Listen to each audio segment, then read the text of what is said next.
বিষ্ণু ইসলাম কিভাবে human রিসোর্সকে manage করতেন? মজার কথা আছে কয়েকটা, বলে বিদায় নিন।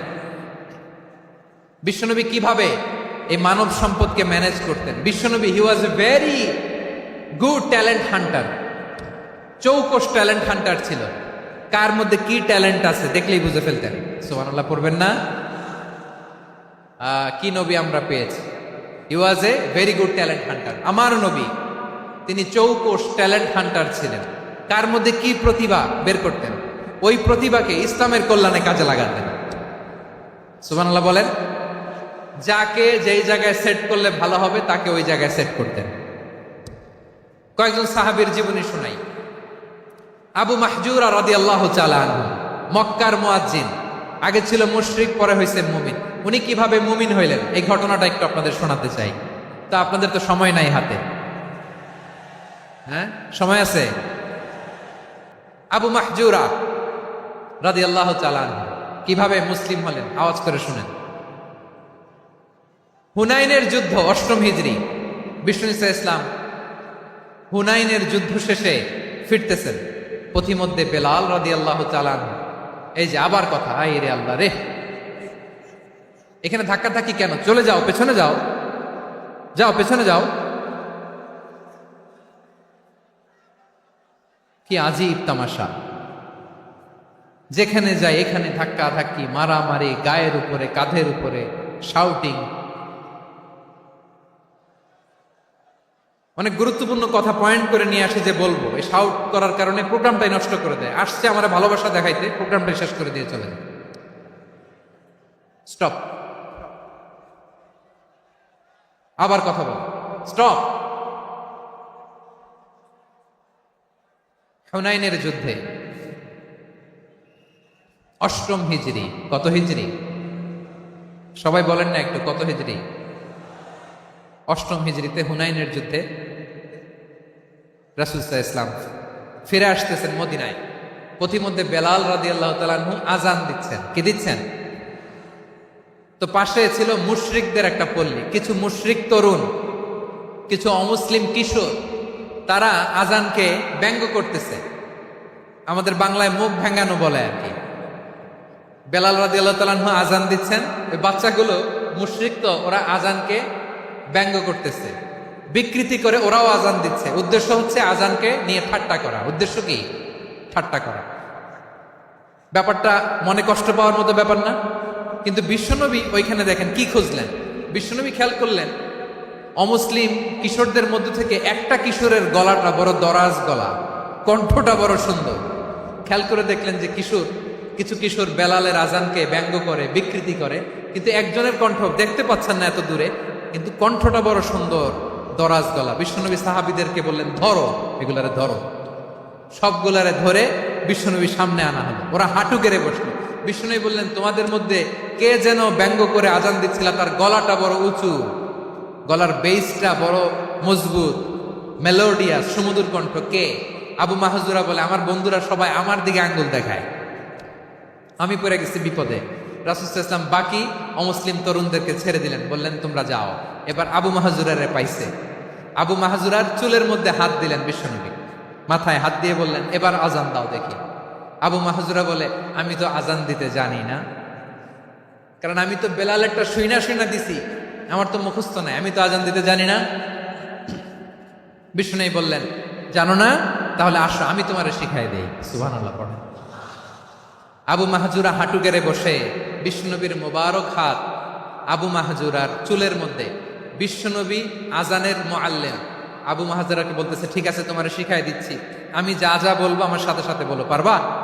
আবু মাহজুরা বলে, পারবো। বিশ্বনবী আজান দিচ্ছেন মাথায় হাত দিয়ে, আল্লাহু আকবার, আল্লাহু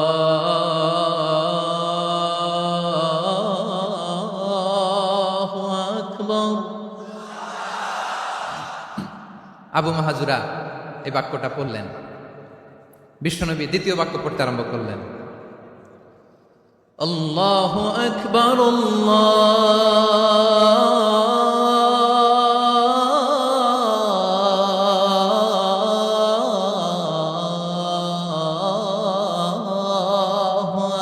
আকবার। আবু মাহাজুরা এই বাক্যটাও বললেন। বিশ্বনবী আবু মাহাজুরার মাথার মধ্যে হাত দিয়ে তৃতীয় বাক্য বললেন, আশহাদু আল্লা ইলাহা ইল্লাল্লাহ।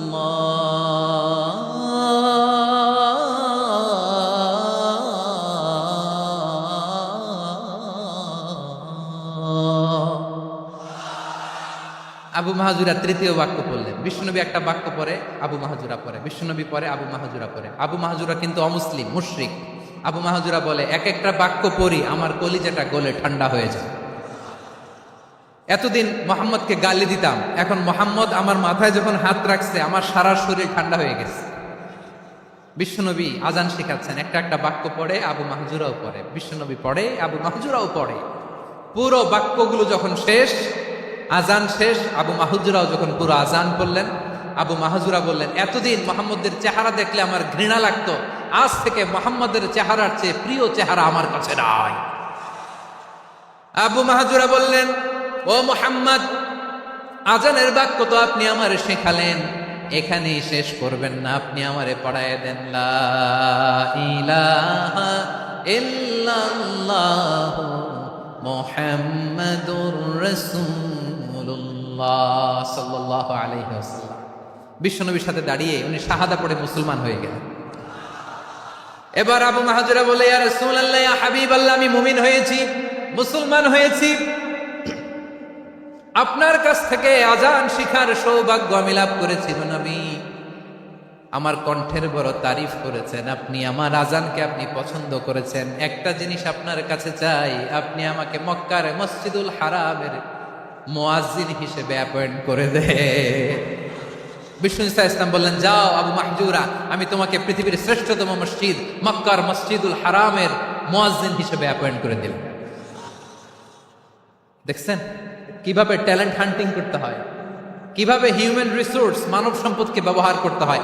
আসছিল আজানকে ভেঙাইতে, আসছিল কেন? আজানকে ব্যঙ্গ করার জন্য, বিকৃত করার জন্য। আজানকে বিকৃত করতে যে ইসলামের সবচেয়ে শ্রেষ্ঠ মসজিদের মুয়াজ্জিন হয়ে গেল। পড়েন সুবহানাল্লাহ। হযরত আবু মাহজুরা রাদিয়াল্লাহু তাআলা আনহু ওনার এই সুললিত কণ্ঠ ব্যবহার করে মসজিদুল হারামে এত সুন্দর করে আল্লাহু আকবার বলে আজান দিতেন, মানুষগুলোর, মুসল্লিগুলোর, মক্কাবাসীর হৃদয়কে তিনি বিগলিত করে দিতেন, মানুষের হৃদয়কে ঠান্ডা হয়ে যেত। শুধু এখানেই শেষ না আমার যশোরের ভাইয়েরা, বিশ্বনবী যখন সাইয়েদনা আবু মাহজুরা রাদিয়াল্লাহু তাআলা আনহুকে আজান শিখাচ্ছিলেন, বলেন তো বিশ্বনবীর হাতটা কোথায় ছিল? আবু মাহজুরার মাথার সামনে, এই চুলের উপরে ছিল। আবু মাহজুরা ওই স্মৃতিটাকে ধারণ করবার জন্য, ওই স্মৃতিকে বহন করার জন্য বিশ্বনবীর মোবারক হাত আবু মাহজুরার কপালের চুলের যেই জায়গায় লেগেছে, মৃত্যুর আগের দিন পর্যন্ত আবু মাহজুরা মাথার ওই চুলে কোনোদিন ছুরি আর কামার লাগায় নাই, সেখানে কেচি লাগায় নাই, চুলের মধ্যে খুর লাগায় নাই। আবু মাহজুরা ডান দিকের চুল কাটতো, বাম দিকের চুল কাটতো, পেছনের চুল কাটতো, সামনের চুল কাটতো না।